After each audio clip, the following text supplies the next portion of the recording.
नमस्कार व्यूअर्स, मैं हूं अमीश देवगन और आप देख रहे हैं आर पार। प्रधानमंत्री नरेंद्र मोदी ने कोरोना संकट से निपटने के लिए 10 राज्यों के मुख्यमंत्रियों के साथ बैठक बुलाई। ये सभी वो राज्य हैं जहां कोरोना ने सबसे ज्यादा तबाही मचाई है। इस बैठक में दिल्ली के मुख्यमंत्री अरविंद केजरीवाल भी शामिल हुए, लेकिन बैठक में दिल्ली सरकार ने जो किया उस पर सियासी तूफान मच गया। अरविंद केजरीवाल ने इस क्लोज डोर मीटिंग को सार्वजनिक कर दिया, यानी दिल्ली के मुख्यमंत्री कार्यालय ने इस मीटिंग का लाइव प्रसारण कर दिया। प्रधानमंत्री मोदी ने इस पर आपत्ति भी जताई और कहा यह हमारी परंपरा और प्रोटोकॉल के खिलाफ है, जिसके बाद अरविंद केजरीवाल ने माफी भी मांगी। बाद में दिल्ली के मुख्यमंत्री कार्यालय ने एक सफाई भी जारी की, जिसमें कहा गया कि अगर इससे कोई दिक्कत हुई है तो हम खेद प्रकट करते हैं। लेकिन बीजेपी ने इस घटना को लेकर अरविंद केजरीवाल के खिलाफ मोर्चा खोल दिया है। भारतीय जनता पार्टी कह रही है कि अरविंद केजरीवाल ने निचले स्तर की राजनीति की है। सवाल है कि आखिर एक क्लोज डोर मीटिंग को सार्वजनिक करने के पीछे मकसद क्या था?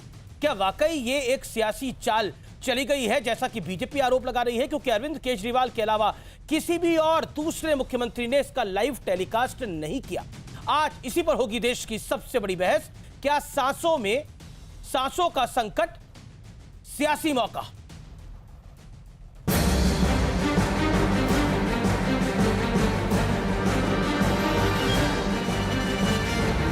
कोरोना के बिगड़े हालात पर प्रधानमंत्री मोदी पूरे एक्शन में हैं। सबसे ज्यादा प्रभावित 10 राज्यों के मुख्यमंत्रियों के साथ पीएम मोदी ने बैठक की, लेकिन इस बैठक में भी एक बड़ी सियासी चाल चली गई, जैसा कि बीजेपी आरोप लगा रही है। इस इंटरनल मीटिंग में जब केजरीवाल ऑक्सीजन को लेकर अपनी बात कह रहे थे, तब दिल्ली के मुख्यमंत्री कार्यालय ने मीटिंग का लाइव प्रसारण कर दिया। प्रधानमंत्री मोदी ने इस पर आपत्ति भी जताई। दिल्ली के अंदर बहुत बड़ा ऑक्सीजन का क्राइसिस चल रहा है, जिसमें आपकी मदद चाहिए। आपका आइडिया है ऑक्सीजन एक्सप्रेस शुरू करने का, वो ऑक्सीजन एक्सप्रेस शुरू करके वेस्ट बंगाल और उड़ीसा से हमें ऑक्सीजन दिलवाई जाए। आइडिया नहीं, ऑलरेडी चल रहा है। ये हमारी जो परंपरा है, हमारे जो प्रोटोकॉल है, उसके बहुत खिलाफ हो रहा है कि कोई मुख्यमंत्री ऐसी इन हाउस मीटिंग को लाइव टेलीकास्ट करे। ये उचित नहीं है। सूत्रों के हवाले से खबर आई कि केंद्र सरकार केजरीवाल के रवैये से नाराज है, जिसके बाद दिल्ली के मुख्यमंत्री के कार्यालय ने भी इस पर सफाई दी और कहा कि उन्हें निर्देश नहीं मिला था कि संबोधन को लाइव नहीं करना है। अगर इससे कोई दिक्कत हुई है तो हम खेद प्रकट करते हैं। उधर बीजेपी के संबित पात्रा ने इसे घटिया राजनीति बताते हुए ट्वीट किया कि क्लोज डोर मीटिंग को सार्वजनिक करने के लिए पर्याप्त इंतजाम किए गए ताकि राजनीति में नंबर बढ़ाए जा सके। पिछली बार ऐसी ही इस बैठक में केजरीवाल हंस रहे थे और उबासी ले रहे थे। सूत्रों का यह भी दावा है कि केंद्र सरकार ने दिल्ली की जनता को राहत के लिए कई बड़े कदम उठाए। इसके बावजूद केजरीवाल सरकार फेल साबित हुई है। पीएम केयर्स फंड से डीआरडीओ ने दिल्ली में 500 बेड तैयार किया है। 19 अप्रैल से 250 बेड उपलब्ध हो चुके हैं। गृह मंत्रालय ने पर्याप्त मेडिकल स्टाफ दिए हैं। केंद्र सरकार के अस्पतालों में बेड बढ़ाए गए हैं। लेकिन आज सबसे बड़ा सवाल यह है कि क्या वाकई महामारी में भी सियासी अवसर खोजा जा रहा है? आज इसी पर होगी देश की सबसे बड़ी बहस। और अब वक्त है विश्लेषण का। सांसों पर सियासत का विश्लेषण सुनिए। हाई लेवल बैठकों में कई संवेदनशील बातें होती हैं। बैठक में कोई हर बात को सार्वजनिक नहीं किया जाता। केजरीवाल ने प्राइम मिनिस्टर ऑफिस को बताए बिना लाइव प्रसारण किया। केजरीवाल के अलावा किसी दूसरे सीएम ने लाइव प्रसारण नहीं किया। बैठक के बाद मुख्यमंत्री प्रेस कॉन्फ्रेंस कर सकते हैं, प्रेस नोट जारी हो सकता है, लेकिन किसी बैठक को प्रधानमंत्री कार्यालय के साथ जो बैठक हो रही है उसको लाइव प्रसारण करना उचित नहीं माना जाता। प्रोटोकॉल तोड़कर चेहरा बचाने की कोशिश में थे क्या केजरीवाल? केजरीवाल क्या एक मैसेज देना चाहते थे? देखिए, मैंने प्रधानमंत्री के सामने अपनी बातों को रख दिया है, अब प्रधानमंत्री के ऊपर है। क्या पल्ला झाड़ना चाह रहे थे?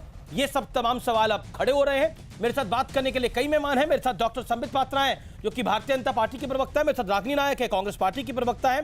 मेरे साथ डॉक्टर अजय आलोक है, नेता जेडीयू के। मेरे साथ राघव चड्ढा है, प्रवक्ता आम आदमी पार्टी के। मेरे साथ उमेश सहगल है, पूर्व मुख्य सचिव दिल्ली के। मैं सबसे पहले सहगल साहब आपसे शुरुआत करता हूं और आप ही से मैं दो टूक जानना चाहता हूं। देखिए, मैं नेताओं को बीच में लेकर आऊंगा तो सियासत तो जरूर होगी होगी, लेकिन मैं आपसे जानना चाहता हूं, प्रधानमंत्री कार्यालय और मुख्यमंत्री कार्यालय के बीच में, प्रधानमंत्रियों और मुख्यमंत्रियों के बीच में चर्चाएं होती हैं और वो चर्चा जनता को लेकर ही होती है, इसमें कोई दो राय नहीं है, लेकिन क्या सार्वजनिक ऐसे की जाती है? मैं आपसे जानने की कोशिश कर रहा हूं, जिस तरह से लाइव प्रसारण हो गया। अभी तक जितनी भी इस टाइप की कॉन्फ्रेंस हुई हैं, जब से ये प्रॉब्लम शुरू हुई है उससे पहले, वो हमेशा क्लोज डोर में हुई हैं। और उसमें ये रहा है कि दरवाज़ा खोल देते थे, पहले आके प्रेस फोटोग्राफर सारी फ़ोटो ले लेते थे, उसके बाद प्रेस रिपोर्टर चले जाते थे, दरवाजे बंद हो जाते थे और मीटिंग होती थी। आइडिया ये था कि उस मीटिंग में सब अपनी जो राय रख सकें वो खुले तरीके से रख सकें। अगर किसी की क्रिटिसिज्म भी करनी है तो आप खुले तरीके से उसकी क्रिटिसिज्म कर सकें, उसमें ये आपको ना रहे। और एक ट्रेडिशन बनी हुई थी, एक बहुत 70 साल पुरानी ये ट्रेडिशन है। ये सिर्फ प्राइम मिनिस्टर और चीफ मिनिस्टर्स की मीटिंग की नहीं है, ये सभी मीटिंग्स की है।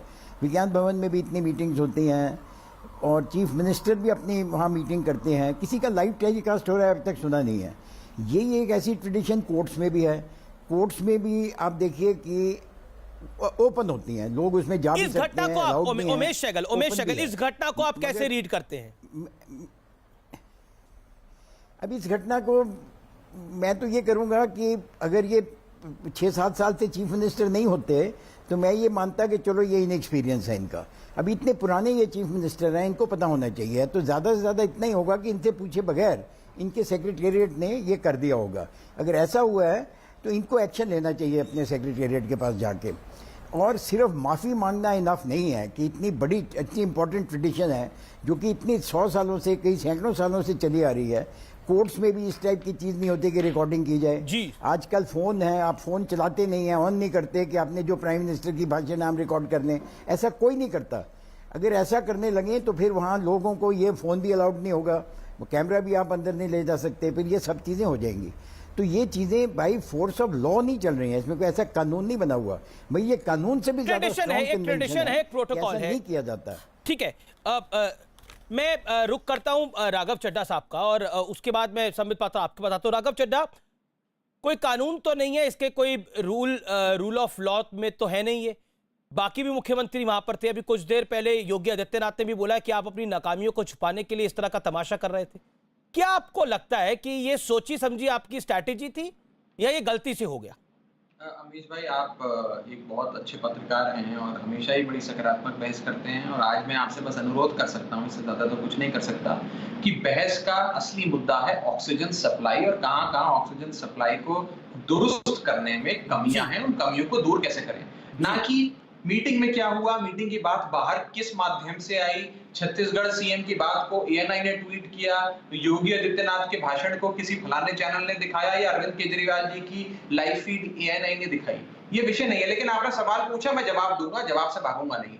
पहली चीज, इस प्रकार का कोई, ध्यान से सुनिएगा, पहली चीज, इस प्रकार का कोई लिखित या मौखिक प्रोटोकॉल या आदेश कभी भी प्रधानमंत्री जी की किसी भी मुख्यमंत्रियों की बैठक में नहीं दिया गया। नंबर 2, माननीय प्रधानमंत्री जी खुद हमेशा मुख्यमंत्रियों की इस बैठक के अंत में जो अपनी बात रखते हैं उसका लाइव प्रसारण एएनआई के माध्यम से हर चैनल को दिया जाता है। बल्कि आपके चैनल पे मैंने कई बार देखा है प्रधानमंत्री जी का भाषण, तो ये तो प्रधानमंत्री जी के दिखाए हुए नक्शे कदम है।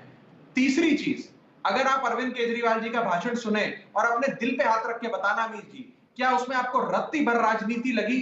एक मुख्यमंत्री अपनी 2 करोड़ की आबादी वाले प्रदेश के लिए झोली फैलाकर अपने देश के प्रधानमंत्री, बड़े भाई और छोटा भाई, एक बड़े भाई से मदद मांग रहा है और कह रहा है कि मुझे ऑक्सीजन दे दो, मेरे अस्पतालों में ऑक्सीजन खत्म हो रही है, लोग मरने की कगार पर आ गए हैं, अन्य राज्य ऑक्सीजन सप्लाई रोक रहे हैं, आपके एक फोन से ऑक्सीजन की सप्लाई आ जाएगी। मेरा चौथा पॉइंट, जी राघव, आप चौथा पॉइंट बोलिए। प्रोटोकॉल इस समय अमीश भाई सबसे बड़ा प्रोटोकॉल है राजधर्म। राजधर्म से ज्यादा बड़ा कोई प्रोटोकॉल नहीं है। इन बेफजूल की बातों में मत फंसिएगा भाजपा के प्रोपेगेंडा में कि ये प्रोटोकॉल वो प्रोटोकॉल। और आखिरी चीज मैं ये बात आपको बता दूं, पारदर्शी तरीके से अपने राज्य की जनता के सामने बात रखना ही राज्य धर्म है। हर मुख्यमंत्री को यह करना चाहिए। बिल्कुल सही बात आप कह रहे हैं कि पारदर्शी तरीके से जनता की बात को रखना। राघव जी मैं बिल्कुल आपको मौका दे रहा हूं, लेकिन आप कह रहे हैं, आपकी बातों से सुन के लग रहा है कि जो कुछ किया गया वो सोच समझ के किया गया, आप लोग चाहते थे ऐसा हो। मैं तो खेद व्यक्त कर रहा हूं अमीश भाई। पर ये मैं तो खेद कह रहा हूं, व्यक्त अगर करने का किसी तरीका को- क्या है? और आपको क्या लगता है वहां पे देखिए, जो बाकी 10 मुख्यमंत्री अगर- थे, चाहे उद्धव ठाकरे नहीं। थे, चाहे वहां पर बाकी कांग्रेस सुनिए, शासित राज्यों के मुख्यमंत्री सुनिए, वहां बैठक में बैठे थे, सुनिए, क्या वो अपने राज्यों के लिए प्रतिबद्ध सुनिए। नहीं है? क्या योगी आदित्यनाथ अपने राज्य के लिए प्रतिबद्ध नहीं है? अरे भाई, पॉइंट इस समय अमीश ये है, भाई, पॉइंट इस अमीश समय भाई। ये है। और आप कह रहे हैं कि अगर बैठक सार्वजनिक हो भी गई तो इसमें कोई तकलीफ नहीं है। अमीश भाई, बिल्कुल कोई तकलीफ नहीं है। दो दिन- आप मुझे बताइए, इससे पहले कोविड को लेकर मुख्यमंत्री अरविंद केजरीवाल ने कितनी बैठकें करी और जो उन्होंने सार्वजनिक करी, मैं बता जो वो रहा हूं, लाइव बता कर रहे थे रहा हूं। बहुत बैठकें, सिंपल, जिसके बड़ा अंदर उनका सिंपल। चीफ सेक्रेटरी बैठा था, जहां पे वो बैठा था। सिंपल है। तो मैं ये बताता सवाल हूं। खड़ा होगा। देखिए, मैं जवाब दे देता हूं। बिल्कुल जवाब दे दीजिए। देता हूं।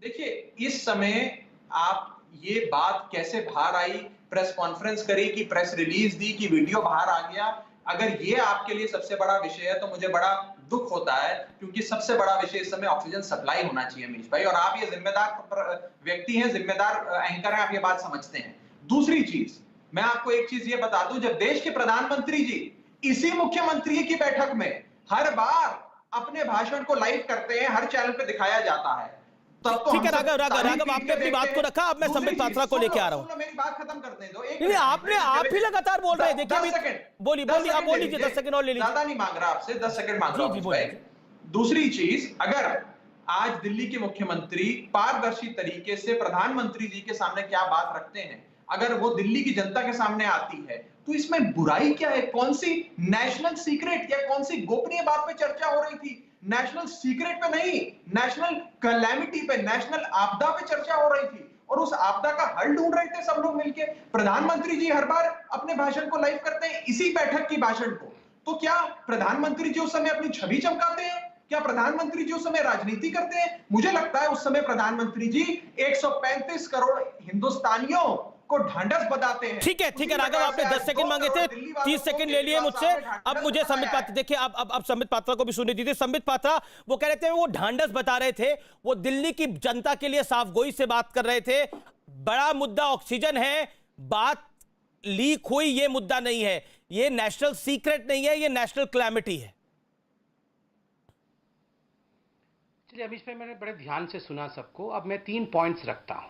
नंबर 1, बिल्कुल सही बात है, ढांढस बधाना चाहिए, मुख्यमंत्री का काम भी है ढांढस बधाना, वो तो कर ही रहे हैं। 700 करोड़ रुपए खर्च तो किए हैं एडवर्टाइजमेंट में ढांढस बधाने के लिए। सुबह ऑन करिए टीवी पे तो आते हैं, दोपहर को भी आते हैं, शाम को भी आते हैं, कोई आपत्ति नहीं है, उनका कर्तव्य है। और हर बैठक के बाद अधिकार है, वो बिल्कुल प्रेस कॉन्फ्रेंस कर करके अपने विषय को जनता के सामने रख सकते हैं। किस प्रकार से बैठक में उन्होंने क्या मांगे रखी, क्या मांगे नहीं मानी गई, क्या मांगे मानी गई, ये सब रख सकते हैं, उनका अधिकार क्षेत्र है।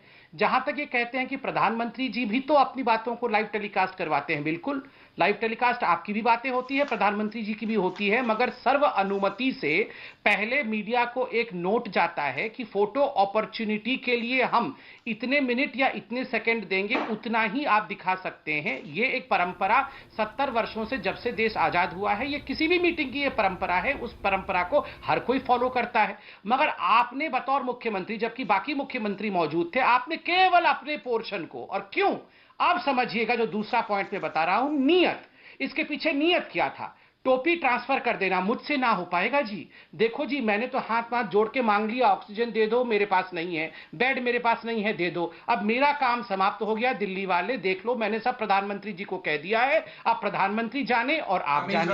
देखिए यही बात वो बाहर भी निकल के कह सकते थे। ये जो टोपी ट्रांसफर वाला काम किया है, इसीलिए इन्होंने वहां पर चुपके चुपके कैमरा लगाया था और कैमरा लगा के ये किया। तीसरी पॉइंट जो मैं खत्म करूंगा अभी, ये सारा कुछ अपने नॉन सीरियस एटीट्यूड को सीरियस कन्वर्ट करने में किया है। आप वो विजुअल चलाइए। इससे पहले जब प्रधानमंत्री के साथ केजरीवाल जी की मीटिंग हुई थी, मैं वो दृश्य कभी भूल नहीं सकता हूं। ऐसे अंगड़ाई ले रहे थे, ऐसे गिरने वाले थे, फिर वो जोर जोर से मुंह खोल के जमाई ले रहे थे, फिर वहां सेक्रेटरी के साथ बात करके हंसी ठहाके लगा रहे थे। जब प्रधानमंत्री जी बोल रहे थे उस समय ये सब चल रहा था। उस समय तो लाइव टेलीकास्ट नहीं कर रहे थे, दिल्ली को संबोधित नहीं कर रहे थे। आज अचानक जब उनको महसूस हुआ कि हाथ से बाहर विषय चला गया है, और कहीं ना कहीं लोग इनकी तरफ उंगली दिखाएंगे कि आपने तो कहा था 30,000 बेड बढ़ाने वाले हैं, आपने तो कहा था कि घर घर में जाकर सबको ऑक्सीमीटर लगा करके जिसकी भी ऑक्सीजन की कमी होगी मैं ट्रीटमेंट करूंगा। जब ये सब आपने सुबह से शाम तक 700 करोड़ रुपए खर्च करके एडवर्टाइजमेंट किया था, तो क्यों नहीं कर रहे हैं? जब ठीक है, राघव चड्ढा भी कुछ कहना चाह रहे हैं, लाइव टेलीकास्ट करा। जी, मैं जी। 10 सेकंड और ले लूं। राघव ठीक है। चड्ढा जी ने भी मेरे से 10 सेकंड लिया था। आप 10 सेकंड ले अनिल, लीजिए। आप मैं 10 बहुत सेकंड समय ले उनसे ही लिया। मांग रहा हूं। उनने मुझसे 10 सेकंड मांगा था, मैं भी 10 सेकंड ले अमीश लेता हूं मांग के। अमीश जी, मुझे धन्यवाद। आपको भी 10 सेकंड दिया था जी, आप मुझे भी 10 सेकंड दे दीजिए। संबित, आप बोलिए अपनी बात को देखिए, मैं रखिए, इतना then कहना चाहता हूं, राघव ये चड्ढा। हाँ मैं बोल रहा हूं। देखिए, ये अगर प्रथम दृष्टया देखा जाए तो लगता है कि ये किस बात पे हम तू मैं कर रहे हैं। ये क्या हो गया अगर 2 मिनट का कोई मीटिंग के बीच में कुछ दिखा दिया जाए। मगर आप सोचिए तो ये कितना सीरियस विषय है। मैं अब रेस्पॉन्सिबल नहीं हूं, मैं सारी रेस्पॉन्सिबिलिटी ट्रांसफर कर रहा हूं।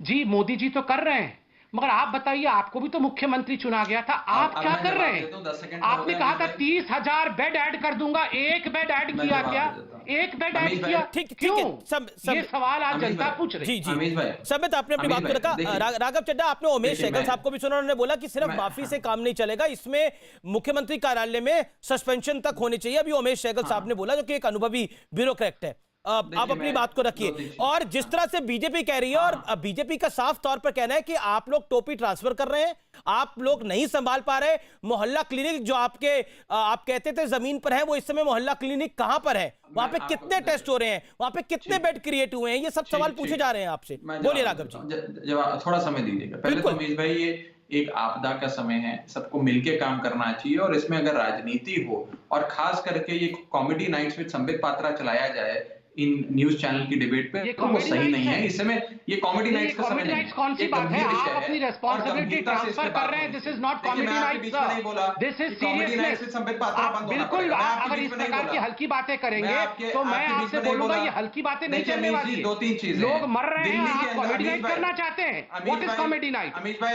आप यहाँ पर आप अपनी रेस्पॉन्सिबिलिटी ट्रांसफर करना चाहते हैं। एक You are करके। not able to perform, sir।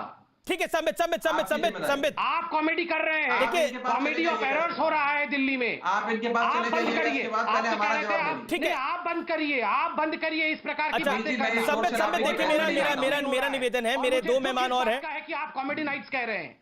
देखिए, मैं निवेदन कर रहा हूं आप क्या ये लोगों से। हकीकत नहीं है कि अरविंद संबित, केजरीवाल संबित। पहली मीटिंग में सो रहे थे? आपको देखिए, visual पहले- दिखाइए। ठीक है, संबित, आपने अपनी बात को रखा। अरविंद संबित, केजरीवाल सो आपने रहे अपनी थे। बात को रखा। अरविंद केजरीवाल जम्हाई ले रहे थे। संबित, आपने अपनी बात को रखा। ले रहे थे। Sambit Patra, Sambit Patra, hear me out. Sambit Patra, आपने अपनी बात को रखा। अरविंद केजरीवाल करना की। पड़ेगा। संबित जी, कॉमेडी नाइट्स बंद करनी पड़ेंगी। सुनिए, नहीं, देखिए, आप भी राघव चड्ढा बार-बार कॉमेडी नाइट्स मत बोलिए फिर। केजरीवाल ने जम्हाई ली थी कि नहीं, आप दिखाइए। दोनों के पास कुछ कहने अरविंद के लिए है। केजरीवाल ने जम्हाई ली थी कि नहीं, आप दिखाइए। अच्छा, एक second, all audios down, all audios down, all audios down. Raghav Chadha, आप अपनी बात को रखिए। देन संबित पात्रा, मैं आपको मौका दूंगा। रागिनी जी और अजय आलोक, मैं आप दोनों के पास आ रहा हूं क्विकली। देखिए, गंभीर, ये मजाक का विषय नहीं है। जोक्स क्रैक करने का, कॉमेडी करने का समय नहीं है। सीरियस बात होनी चाहिए। और सीरियसनेस से अगर बात करें तो ये आप जानते हैं, आप दिल्ली में रहे हैं, आप जानते हैं कि 50 ऑक्सीजन बेड से 18,000 ऑक्सीजन बेड पे दिल्ली को लाने वाले शख्स का नाम अरविंद केजरीवाल है। दिल्ली में 1 लाख से अधिक रोजाना कोविड के टेस्ट होते हैं, जिसमें 75% आरटीपीसीआर टेस्ट होते हैं। 32 कॉन्टैक्ट्स की ट्रेसिंग होती है। केंद्र सरकार द्वारा दिए गए हर मापदंड का पालन हो रहा है। आप जानते हैं, मैं जानता हूं, मैं उस विषय में नहीं जा रहा। पर मैं ये चीज कहना चाहता हूं, ये जो मीटिंग की बात बार बार हो रही है, अभी संबित जी ने कहा कि सर्वसम्मति से प्रधानमंत्री जी का भाषण दिखाया जाता है। एक भी मुख्यमंत्री से क्या सहमति ली जाती है प्रधानमंत्री जी के भाषण को लाइव करने से पहले?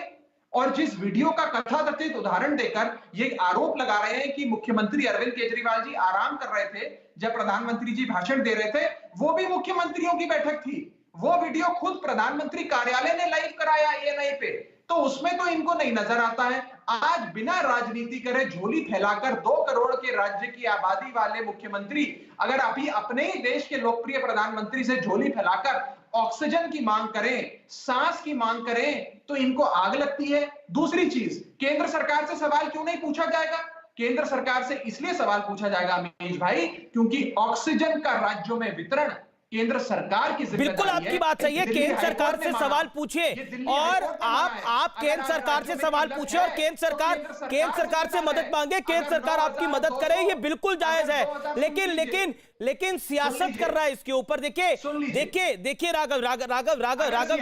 राघव जी, पॉइंट ये नहीं है। राघव जी, पॉइंट ये है, आप हर राज्य का राइट है वो केंद्र से अपने हिस्से की मदद मांगे, और केंद्र का भी दायित्व है कि वो मदद दे। और जरूरी है इस मौके के ऊपर, लेकिन दिक्कत तब हो जाती है जब इसमें सियासत होती है। देखिए वहां पर बाकी भी, देखिए वहां पे कांग्रेस, वहां पर कांग्रेस शासित राज्य भी थे, वहां पे कांग्रेस शासित राज्य भी थे, वहां के किसी मुख्यमंत्री ने अपनी बात को सार्वजनिक क्यों नहीं किया? क्या वो लोग मदद नहीं मांग रहे थे? क्या वो लोग झोली नहीं फैला रहे थे?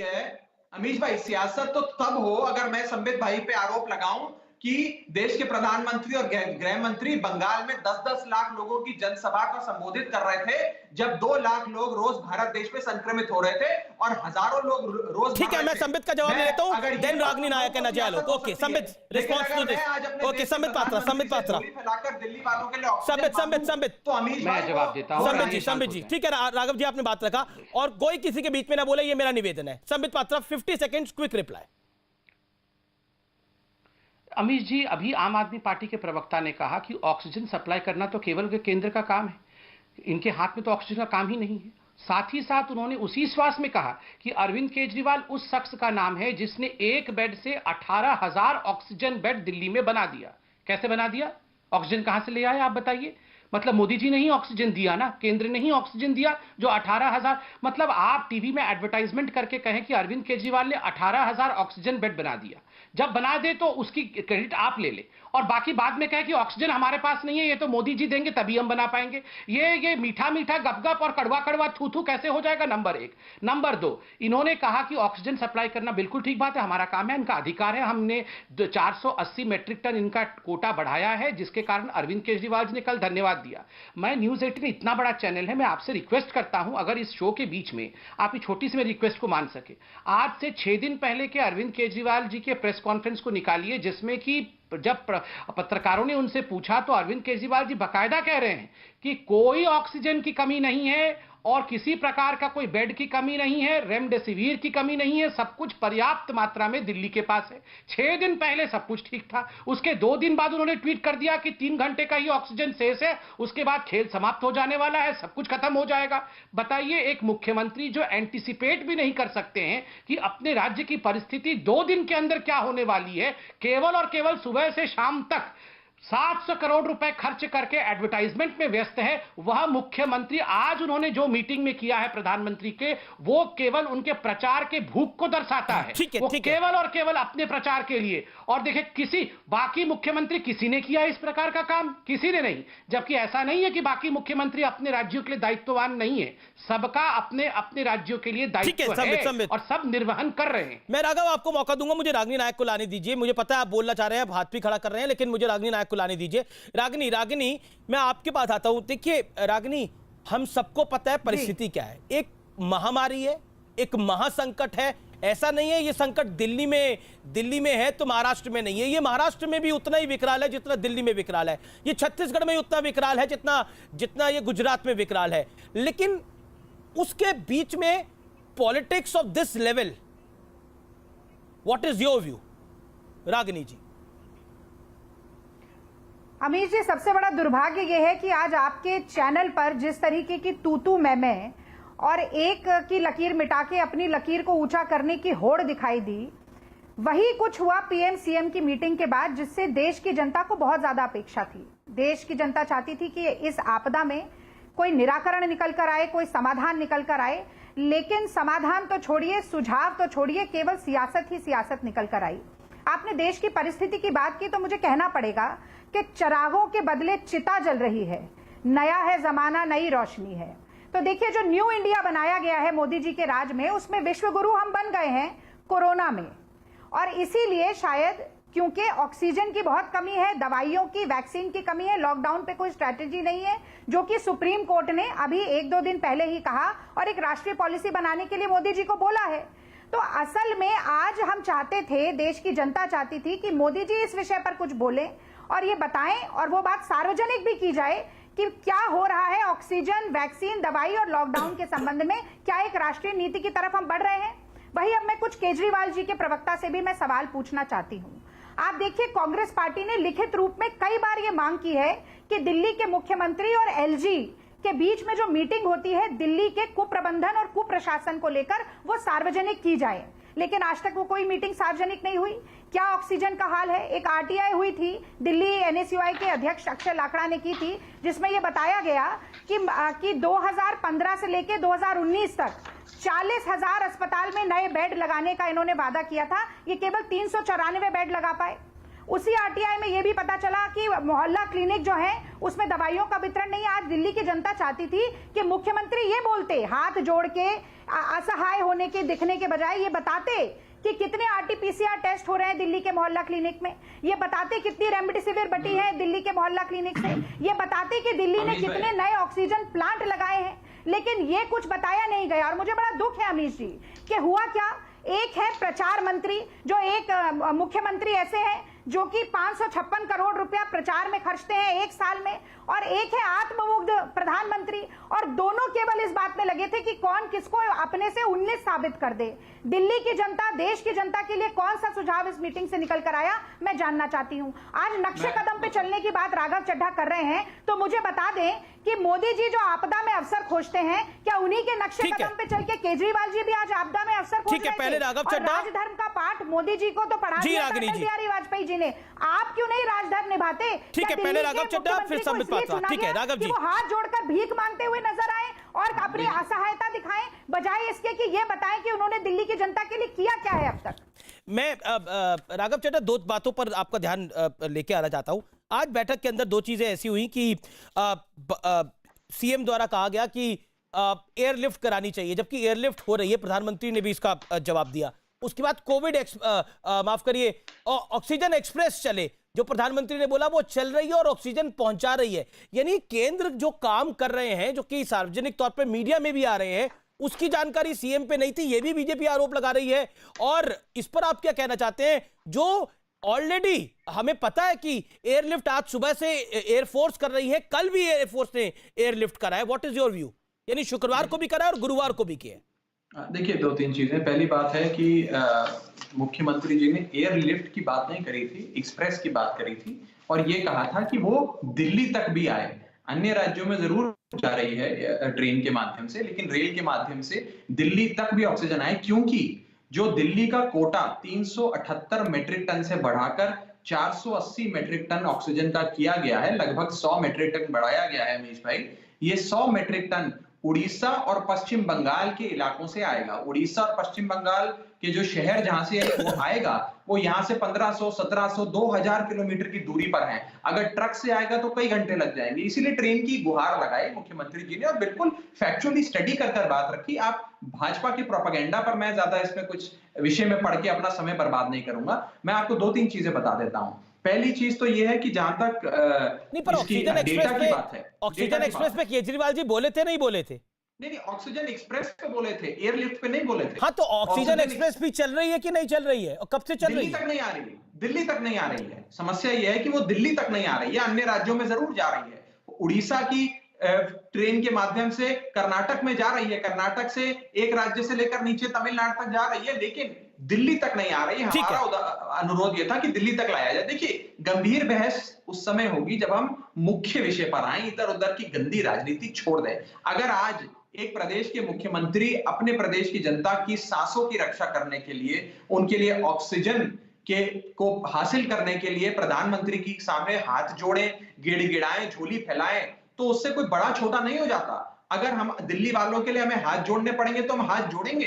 अगर दिल्ली वालों के लिए हमें झोली रागनी नायक इस पर रिस्पॉन्ड करना चाह रही है, रागनी नायक इस पर रिस्पॉन्ड करना चाह रही है। रागनी नायक, हाथ जोड़ने से छोटे नहीं हो जाते अरविंद केजरीवाल। रागनी नायक, क्विक रिप्लाई। एक सेकंड राघव, रागनी बोलना चाह रही हैं, 40 सेकंड उनको मौका दीजिए। देखिए, मैं आपको मौका दे रहा हूं राघव। नहीं, देखिए, हर बार देखिए अरविंद केजरीवाल जी का आप जरा थोड़ा सा ट्रैक रिकॉर्ड देखिए। हर बार गलती करके कह दे कि मुझे माफ कर दीजिए, मैं हाथ जोड़ता हूं, एक बार माफी मिल सकती है, 2 बार माफी मिल सकती है, लेकिन आप लगातार अगर दिल्ली की जनता के साथ विश्वासघात करेंगे, दिल्ली की जनता की आंखों में धूल झोंकने का काम करेंगे, तो आपको हर बार माफी नहीं मिलेगी। मैं ये कहती हूँ, अच्छा है, ठीक है, आपने हाथ जोड़ा और कहा कि ऑक्सीजन दे दीजिए, ऑक्सीजन भिजवा दीजिए। दिल्ली की सरकार ने ऑक्सीजन, 1 मिनट, ऑक्सीजन प्लांट नए लगाने के लिए क्या किया? 40,000 आप अस्पताल के जो बेड बढ़ाने वाले थे वो आपने क्यों नहीं बढ़ाए? वो सारी सुविधा जो मोहल्ला क्लिनिक से देने का वादा किया था वो आपने क्यों नहीं किया? और मुझे ये बताइए कि ये नौबत दिल्ली की क्यों आ गई? आप एंटिसिपेट नहीं कर पाए कि किस तरीके से आपको सब चीजें अचानक होती हुई लग रही हैं? आप कह रहे थे कि दिल्ली में कॉन्टैक्ट ट्रेसिंग दुनिया में सबसे अच्छी है, उसके बावजूद आज दिल्ली की पॉजिटिविटी रेट 36% हो गई है। तो आप अगर ये कहना चाहते हैं कि रागिनी, लेट राघव चड्ढा रिप्लाई, कोई स्वीकार नहीं करेगा, और ये साझी जिम्मेदारी के लक्षण आपके भी नजर नहीं आते अगर मोदी जी के नजर नहीं आते हैं तो? ऐसा है अमित भाई, आज दिल्ली की स्वास्थ्य व्यवस्था अच्छी है, इतनी अच्छी है कि पड़ोसी राज्य के लोग भी और पड़ोसी राज्यों के नेतागण भी जब अपना या अपने परिवार वालों का इलाज कराना होता है तो दिल्ली के अस्पतालों पे, केजरीवाल सरकार के अस्पतालों पे विश्वास रखते हैं। तो दिल्ली का मॉडल कितना अच्छा है, स्वास्थ्य मॉडल, इसकी चर्चा हम 5 साल से कर रहे हैं और इसके बारे में खुद देश के प्रधानमंत्री ने कई बैठकों में दिल्ली के कोरोना से लड़ाई लड़ने के मॉडल की तारीफ करी थी। अपने राज्यों के, अपने भाजपा के मुख्यमंत्रियों को सीख दी थी कि दिल्ली के मॉडल से कुछ सीखो, नंबर 1। नंबर 2, जहां तक बात हो रही है मोहल्ला क्लिनिक की, मैं आपको बता दूं, मोहल्ला क्लिनिक हाई फ्लो ऑक्सीजन नहीं दे सकता है। मोहल्ला क्लिनिक एक जांच का केंद्र बन सकता है, कई जगह जांच का केंद्र बना है। दिल्ली सरकार के कई स्कूलों के अंदर आरटीपीसीआर की जांच हो रही है, मोहल्ला क्लिनिक के अंदर हाई फ्लो ऑक्सीजन नहीं हो सकते। नंबर 3, देखिए कांग्रेस को दिल्ली वालों की उतनी ही चिंता है जितनी उनकी विधानसभा में सीटें हैं, मानी जिसका मतलब है एक बहुत बड़ा जीरो। उनको उतनी चिंता, वो राजनीति करने से बाज नहीं आएंगे, उनको राजनीति करने दीजिए, हम लोग काम करेंगे। दिल्ली वालों के लिए नाक भी रगड़ना पड़ेगा ना अमीश भाई, और ऑक्सीजन लानी पड़ेगी तो हम ऑक्सीजन लाएंगे। आज मैं बस एक सवाल आपसे पूछना चाहता हूं, दिल्ली को 700 मीट्रिक टन की ऑक्सीजन चाहिए अमीश भाई, ध्यान से सुनिएगा, 700 मीट्रिक टन की ऑक्सीजन चाहिए। हमें सरकार ने 378 मीट्रिक टन दिया है। उसके बाद हमने जब झोली फैलाई, हाथ जोड़े, तो 378 से बढ़ाकर 480 कर दिया, जिसके लिए हम उनके शुक्रगुजार हैं। लेकिन अभी भी 480 मीट्रिक टन जो हमें दिया गया है वो 700 के आंकड़े से काफी कम है, और 480 मीट्रिक टन जो दिया गया है वो भी पूरी तरीके से दिल्ली में नहीं आ रहा है, क्योंकि कई राज्य जो पड़ोसी राज्य हैं उसमें उसके चलते कुछ परेशानियां आ रही हैं। मेरा आपके माध्यम से भी अनुरोध है कि देश के प्रधानमंत्री जी, भारतीय जनता पार्टी जिसमें उनकी कई राज्य सरकारें हैं, वो दिल्ली वालों के ऑक्सीजन के ट्रकों को ना रोकें। जो हमारा ऑथराइज्ड कोटा है, जो केंद्र सरकार ने हमें 480 मीट्रिक टन दिया है, वो दिल्ली में आने दें। दिल्ली के अंदर ऑक्सीजन की कोई कमी नहीं आने देंगे और दिल्ली के लोगों को जल्द स्वस्थ करके कोरोना रूपी राक्षस को दिल्ली वाले केजरीवाल सरकार के साथ मारेंगे। स्थिति चिंताजनक है, लेकिन मिलकर लड़ाई लड़नी है। मैं कांग्रेस का भी साथ चाहता हूं, मैं बीजेपी का भी साथ चाहता हूं, मैं पत्रकारों का भी साथ चाहता हूं। ये बहुत बड़ी महामारी है, कोई एक नेता, कोई एक पार्टी, लेकिन आपको ठीक है, ओके, मैं रागिनी जी का साथ चाहता हूं। मैं चाहता हूं रागिनी जी राजनीति बंद करके हमारा साथ दें इस लड़ाई में। Okay, Ragini Nayak 30 second, and Sambit Patra. Ragini, देखिए, बड़ा आश्चर्य होता है कि जब एक सरकार को, चाहे वो केंद्र सरकार हो या कोई भी राज्य सरकार हो, उसकी जवाबदेही तय करके उसके कटघरे में खड़ा किया जाता है, तो वो अचानक से साझी जिम्मेदारी और सबकी सहायता और सबके साथ का प्रवचन देने लग जाते हैं। भाई देखिए कि जनता अगर चुनकर प्रतिनिधि को भेजती है, ठीक है हमारी आज एक भी सीट नहीं है, लेकिन हम दिल्ली में एक अच्छे विपक्ष की भूमिका निभा रहे हैं, और दिल्ली में और पूरे देश में कांग्रेस का की फ्रंटल इकाई जो है युवा कांग्रेस, वो जैसा काम कर रही है, आज के पूरे देश के पत्रकार जिस तरीके से तारीफ कर रहे हैं, वो दिल्ली के तो क्या देश के मंत्री भी वो काम नहीं कर पा रहे हैं। इसलिए इतना अहंकार नहीं होना चाहिए। पहली बात, राघव चड्ढा, कल आपकी पार्टी की एक भी सीट नहीं थी, आज आपकी पार्टी की काफी सारी सीटें, हो सकता है कल एक भी ना हो, क्योंकि जनता सब कुछ देख रही है और ये जो पब्लिक है ये सब जानती है। अब देखिए, मैं थोड़ा सा फेडरल कोऑपरेटिविज्म की भी मैं बात करना चाहती हूँ। संघीय ढांचे को लगातार इस देश में चोट पहुंचाई जा रही है अमीश जी, और उसके लिए मुझे लगता है कि केंद्र सरकार को भी जिम्मेदारी उठानी पड़ेगी और उनको भी कटघरे में खड़ा होना पड़ेगा। आप देखिए, पीयूष गोयल क्या कहते हैं, केंद्रीय मंत्री हैं, वो कहते हैं कि राज्य अपनी हैसियत के हिसाब से ऑक्सीजन मांगे, कुछ बहुत छोटे राज्य बहुत ज्यादा ऑक्सीजन मांग रहे हैं, और ऐसा वक्तव्य तब आता है, संवेदनहीन वक्तव्य, जब आप देख रहे हैं कि एक एक अस्पताल में सैकड़ों मौत हो रही है ऑक्सीजन ना मिलने की वजह से। एक मिनट रुक जाइए, और नरेंद्र मोदी जी लगातार इकलौते ऐसे प्रधानमंत्री होंगे आज तक भारत के इतिहास में जो संघीय ढांचे पर लगातार वार पे वार करते जा रहे हैं और उसके बाद हमेशा गेंद दूसरे पाले में फेंकते हैं। अब दिल्ली की समस्या यह है कि दिल्ली केंद्र शासित राज्य है। दिल्ली में जब तक साझी जिम्मेदारी नहीं होगी तब तक दिल्ली ठीक से काम कर नहीं पाएगी। और जब से केजरीवाल जी की सरकार आई है हम लगातार ये देख रहे हैं कि एक एक मसले पर ये नूरा कुश्ती चलती ही जा रही है, कोई समाधान निकल कर नहीं आ रहा। आज इन दोनों बड़े दलों के लिए जरूरी ये था कि प्रोटोकॉल फॉलो हो जाए, बहुत बड़ा गूढ़ रहस्य बाहर ना निकल के आ जाए या मेरी छवि दिख जाए हाथ जोड़े हुए कि मैं तो नतमस्तक हूं जनता के लिए, लेकिन जनता की समस्या का समाधान कैसे होगा? संबित पात्रा को मैं लेके आना चाहता हूं, उमेश सहगल भी इंतजार कर रहे हैं और दिल्ली कैसे डिस्ट्रीब्यूट करेगी इसके ऊपर कुछ भी नहीं बोला गया, एक बात नहीं हुई। मेरे लिए सबसे बड़ी चिंता का विषय ठीक है संबित पात्रा, देखिए यहाँ पर फेडरल स्ट्रक्चर की बात हुई, यहां पर हुआ कि कुल मिलाकर पॉलिटिक्स भारतीय जनता पार्टी खेल रही है और फेडरल स्ट्रक्चर को बीजेपी फॉलो नहीं कर रही। देखिए अभी मैं बड़े ध्यान से दोनों प्रवक्ताओं को सुन रहा था। यहाँ पर तो आप भी मानेंगे कि ऑक्सीजन की कमी है, ये तो आप भी मानेंगे ऑक्सीजन की कमी है, दिक्कतें हैं। देखिए पहले तो मैं बता दूं, बिल्कुल जो चीजें दिख रही हैं सामने, लोग परेशान हो रहे हैं, उस पर यहां पर मजाक किया जाए ये बिल्कुल उचित नहीं होगा। मगर जब 3 दिन पहले कहा गया था कि केवल 2 घंटे का ऑक्सीजन है, उसके बाद सब कुछ समाप्त हो जाएगा, कैसा पैनिक का सिचुएशन हुआ। मगर केंद्र सरकार ने ऑक्सीजन भेजा, कोटा जो है दिल्ली का बढ़ाया, आज भी निरंतर ग्रीन कॉरिडोर के माध्यम से प्रोडक्शन बढ़ा करके, एयरलिफ्टिंग करा करके, ऑक्सीजन एक्सप्रेस चला करके, ये तमाम चीजों को केंद्र सरकार पूरी कर रही है। और यहां पर ये जो कहा जा रहा है हम हाथ जोड़ते हैं जी, हम झोली फैला देंगे, ये इस प्रकार के डायलॉग से नहीं चलता है अमीश भाई, ये डायलॉग बाजी है। मुझे बहुत तकलीफ हो रही है कहने में, मगर ये जो 20 बार कहा गया हम झोली फैला देंगे, आप झोली मत फैलाइए, आप अपना काम करिए। आपका अधिकार, आपको नहीं रोका जाएगा आपको अधिकार देने से, आपका अधिकार मिलेगा। भगवान के लिए अपना काम करिए, 24 घंटे एडवर्टाइजमेंट और प्रचार करने में व्यस्त मत रहिए, नंबर 1। नंबर 2, आपने कहा मोदी जी, अमित शाह जी, बाकी तो बंगाल के चुनाव में थे। अरे ममता जी भी बंगाल के चुनाव कर रही थी, मगर आप तो यहां किसानों को समर्थन कर रहे थे। आज भी किसान यहां पर रोड में मौजूद हैं। याद करिए आइनॉक्स ने पहले दिन कहा कि हमें 100 किलोमीटर अधिक घूम के आना पड़ रहा है। यही ऑक्सीजन डिलीवरी और जल्दी होगी अगर किसान सिंघू बॉर्डर, टिकरी बॉर्डर इत्यादि बॉर्डर ब्लॉक न करे, यह भी विषय है। तीसरी विषय है, मैं आज दिल्ली की जनता को बिल्कुल आश्वस्त करता हूं, हम बीजेपी के छोटे कार्यकर्ता हैं, मगर मैं जानता हूं भारतीय जनता पार्टी की सरकार को। ठीक बात है, आप परेशान हैं, मोदी जी ने आश्वस्त किया है, आम आदमी पार्टी कह रही है हमसे अब नहीं हो पाएगा, आप चिंता मत करिए, हम ऑक्सीजन सप्लाई करेंगे किसी भी प्रकार से, सारे राज्यों के बीच कोऑर्डिनेशन स्थापित करके करेंगे। मगर आज एक इंपॉर्टेंट न्यूज भी हुआ है, बिल्कुल सही कहा आम आदमी पार्टी के स्पोक्स पर्सन ने, उड़ीसा और बंगाल ये दोनों अटैच किए गए हैं दिल्ली के साथ कि आप अपना ऑक्सीजन दिल्ली को दीजिएगा। आज ममता बनर्जी ने चिट्ठी लिखकर इनकार कर दिया है कि 1 लीटर भी, 1 मेगाटन ऑक्सीजन भी हम किसी राज्य को नहीं देंगे, सारा ऑक्सीजन पहले बंगाल में खपत होगा, उसके बाद किसी और राज्य में जा सकता है। एक शब्द तो ममता जी के विषय में नहीं कहा। यहां पर अटैक आप हरियाणा को कर रहे हैं, यहां आप अटैक उत्तर प्रदेश को कर रहे हैं, मगर ममता जी को लेकर आप पूरी तरह से चुप है। मैं यहां जनता के भला के लिए कि केंद्र सरकार ने क्या किया है दिल्ली के लिए, यह बहुत पॉजिटिव विषय है, ये जानना चाहिए जनता को। केंद्र सरकार ने जब अरविंद केजरीवाल जी ने कहा कि उनसे नहीं हो पाएगा, उसके बाद डीआरडीओ के अमीश जी मैंने बहुत, पर आपने भी लंबा ही बोला था राघव जी, आपने भी लंबा ही बोला था, उनको 30 सेकंड और ले लीजिए, फिर आप मुझे ये कंप्लीट करने दिया जाए। अमीश जी मैं बहुत महत्वपूर्ण चीजें बता रहा हूं, मुझे ये चीज कंप्लीट करने दिया जाए। देखिए जब अरविंद जी ने कहा कि मुझसे ना हो पाएगा, उसके बाद केंद्र सरकार ने यथाशीघ्र डीआरडीओ के 500 बेड वाला सरदार वल्लभ भाई पटेल जो फैसिलिटी है वो निर्माण कराया।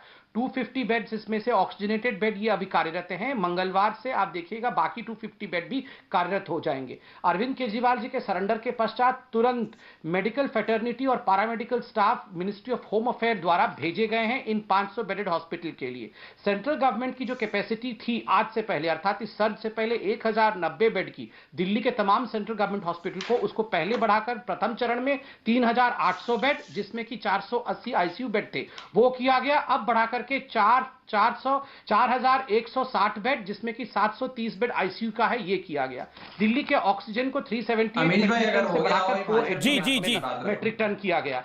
अंत में मैं कहना चाहूंगा, रागिनी जी ने गलत कहा कि पीयूष गोयल जी ने कहा कि छोटे राज्य कम ऑक्सीजन इस्तेमाल करें, बिल्कुल नहीं। पीयूष जी ने एक शब्द इस्तेमाल किया था, रैशनलाइजेशन, जो कि तमाम राज्यों के मुख्यमंत्रियों ने और हेल्थ मिनिस्टर ने इस शब्द का इस्तेमाल किया है, rationalization of oxygen. Rationalization of oxygen, Maharashtra के मुख्यमंत्री भी बोल रहे हैं कि we have to rationally use our oxygen. वहां के हेल्थ मिनिस्टर भी कह रहे हैं रैशनलाइजेशन ऑफ ऑक्सीजन। तो इस प्रकार की झूठी बातें, आपने अपनी बात को रख लिया, वो कम इस्तेमाल करे, ऐसा पीयूष जी ने कतई नहीं कहा। ठीक है रागिनी, मैं राघव आपके पास आ रहा हूं। रागिनी कुछ कहना चाह रही है, फिर मैं आप ही के पास आता हूं। रागिनी नायक,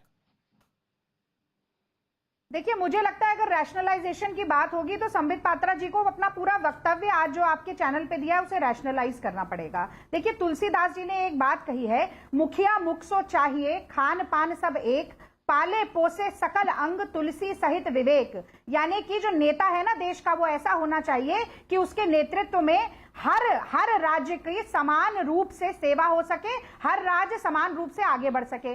सबसे ज्यादा रैशनलाइज तो करिए आप उस नारे को, सबका साथ सबका विकास, क्योंकि ये आपकी ही रणनीति ऐसी रही है कि गुजरात की जनसंख्या महाराष्ट्र से आधी है, पर जितनी वैक्सीन आप गुजरात को दिए उतनी ही वैक्सीन आप महाराष्ट्र को दिए, क्योंकि आप ये दिखाना क्योंकि फितरत ही ऐसी है। अब आप चाहते तो हरियाणा से ये कहा जा सकता था, बीच में मत बोलिए, हरियाणा से कहा जा सकता था कि जो ऑक्सीजन के टैंकर रोके हुए हैं विद साहब जिस पर लगातार बयानबाजी कर रहे हैं, उन टैंकर्स को रिलीज कर दिया जाए। पर आप किसी भाजपा शासित प्रदेश से नहीं कहेंगे कि ऑक्सीजन भेजो दिल्ली को। आप ऐसी सरकारों से कहेंगे जिन पर आपका कोई बस नहीं चलता है, क्योंकि जब वो मना कर देंगी तो आप कहेंगे अब आप जाइए, दिल्ली की सरकार जाए और जाकर उन लोगों से बात कर ले। तो आपकी नियत में ही खोट है। जब पूरे देश में डिजास्टर मैनेजमेंट एक्ट लगा है तो देश को कोरोना से बचाने की पहली जिम्मेदारी जवाब इंपॉर्टेंट पॉइंट है।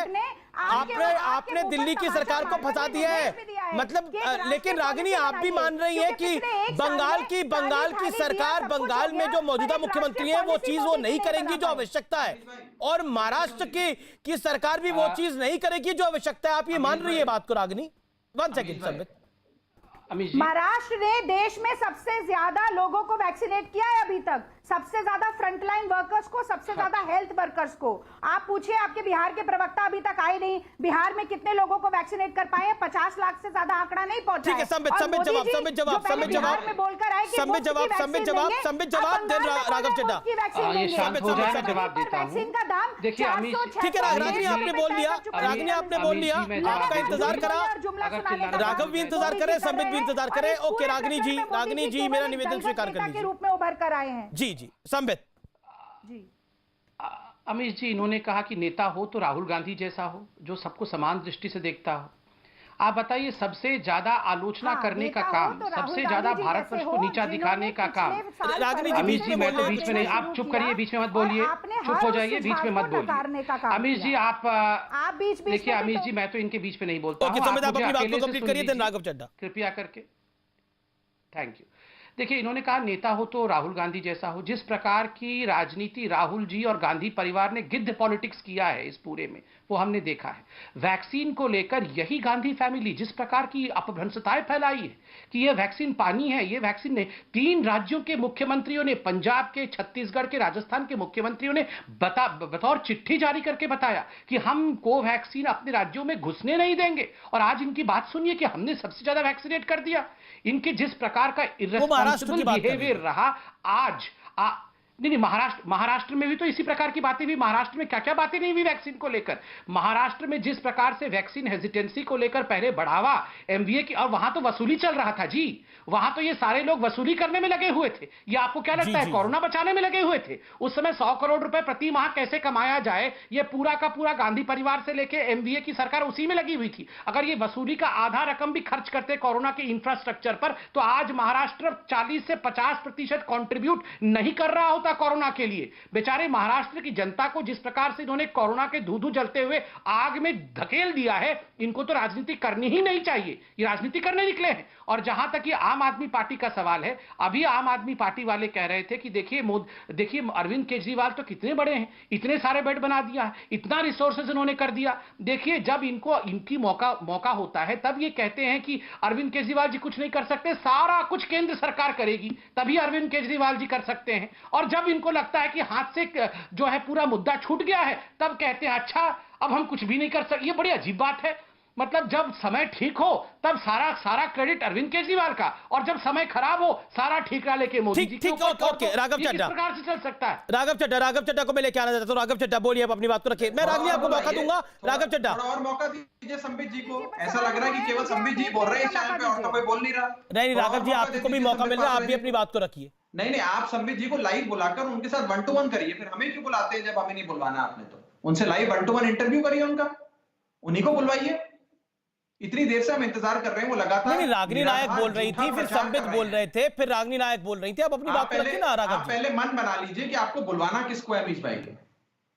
आप सोच के बताइए किसको नहीं, मैंने तो आपको आपसे बात करनी है, आपसे चर्चा करनी है, तभी तो आपको बुलाया है। आप ही बोले शुरुआत में, तो आप ही बोले हैं राघव जी, इतना नाराज क्यों हो रहे हैं? रखिए अपनी बात को। चैनल या संबित पात्रा की पार्टी के प्रवक्ता की बयानबाजी का चैनल मत बनाइए। हम लोगों को बुलाते हैं तो हमें भी बोलने दीजिए। पहली चीज यह है कि इस देश के अंदर डिजास्टर मैनेजमेंट एक्ट लागू है, जिसके तहत केंद्र सरकार के पास सारी शक्तियों का केंद्रीयकरण हो गया है। जो ये बारी बारी बोला जाता है राज्य सरकारें सरेंडर हो गई हैं प्रधानमंत्री के सामने, अरे सरेंडर नहीं होगी तो क्या होंगी? कोई भी निर्णय लेने की शक्ति आज किसी राज्य सरकार के पास नहीं है, क्योंकि डिजास्टर मैनेजमेंट कानून इस देश में लागू है, जिसके तहत वैक्सीन कहां जाएगी, कितनी बनेगी, कितनी एक्सपोर्ट होगी, ये केंद्र सरकार डिसाइड करती है। कंटेनमेंट जोन की क्या नीति होगी, ये केंद्र सरकार करती है। रेमडेसिविर किस राज्य को कितनी मिलेगी, ये केंद्र सरकार डिसाइड करती है। ऑक्सीजन लेकिन लेकिन कंटेनमेंट जोन की रिस्पॉन्सिबिलिटी तो अब राज्य सरकारों की डाल दी गई है, उसकी नीति बनाने की। कंटेनमेंट जोन जमीन पे जाके बनाने की राज्य सरकार की जिम्मेदारी है, लेकिन उसकी क्या ढांचा और नीति होगी वो राज्य सरकार डिसाइड नहीं करती है, वो केंद्र सरकार डिसाइड करती है। जरा मेरी बात सुन लीजिए। जैसे आपने संबित जी को नहीं रोका, मुझे पूरा विश्वास है मुझे भी नहीं रोका। नहीं, आपको कोई रोक नहीं, आप अपनी बात को रखिए। अब सुनिए, जब ये सारी भूमिका बना रहे हैं, केंद्र सरकार में लीन है, जब केंद्र सरकार ये ऑल पावरफुल है, तो अगर राज्य सरकार और मुख्यमंत्री अपने प्रधानमंत्री की ओर नहीं देखेंगे, उनकी ओर झोली नहीं फैलाएंगे, तो किसकी ओर फैलाएंगे? अगर देश के यशस्वी प्रधानमंत्री जिनको इतने लोग वोट देते हैं, अगर वो कोरोना मैनेजमेंट, चुनावी मैनेजमेंट करेंगे, रैलियों में मास्क नहीं पहनेंगे, लेकिन कैमरे के सामने वर्चुअल मीटिंग में मास्क पहनेंगे, तो लोग सवाल नहीं खड़ा करेंगे क्या आज ये सवाल नहीं खड़ा होता कि अगर 6.5 करोड़ वैक्सीन जो इन लोगों ने एक्सपोर्ट कर बचाने वाली सुरक्षा कवच दिल्ली वालों को पहना देते तो दिल्ली में जवाब देना चाहूंगा। क्यों एक्सपोर्ट करी? ऑक्सीजन की कमी आज की जो बात हो रही है, 9,224 मीट्रिक टन अमीश भाई हिंदुस्तान ने एक्सपोर्ट कर दिया ऑक्सीजन। प्रधानमंत्री के ऊपर आक्षेप लगे हैं, मुझे उत्तर देना है। इस महामारी के साल में ऑक्सीजन बचा कर देश के हर कोने में पहुंचानी चाहिए। इंडस्ट्रियल ऑक्सीजन को आप कह रहे हैं कि ऑक्सीजन एक्सपोर्ट तुमको 20 सेकंड और दीजिए। उत्तर देना चाहूंगा। यहाँ झूठ और फेक न्यूज फैलाया जा रहा है, ये गलत है, मुझे बोलने दीजिए, मेरे को मत रोकिए। बोलिए आप 15 सेकंड अपनी बात को और रखिए। बात होती है, अगर राजनीति की बात होती है तो हम भी ये बोलेंगे कि केंद्र सरकार ने कितने बेड बनाए हैं दिल्ली में, एमसीडी के अस्पतालों ने कितने बेड लगाए दिल्ली में, सारी जिम्मेदारी अरविंद केजरीवाल निभाते हैं और उस अरविंद केजरीवाल को अब शक्तिहीन करने में लगे हैं, उस अरविंद केजरीवाल की शक्तियां छीनने में लगे हैं। एक लौता मुख्यमंत्री जो पारदर्शी तरीके से रोज अपनी जनता को ठीक है, मुझे अब ब्रेक के लिए रुकना पड़ेगा। संबित में माफी चाहता हूं, मैं नहीं आ पाऊंगा। रागनी में माफी चाहता हूं, नहीं आ पाऊंगा। मैं ब्रेक के लिए रुक रहा हूं, ब्रेक के बाद वापस आ रहा हूं। आप देखते रहिए आर पार।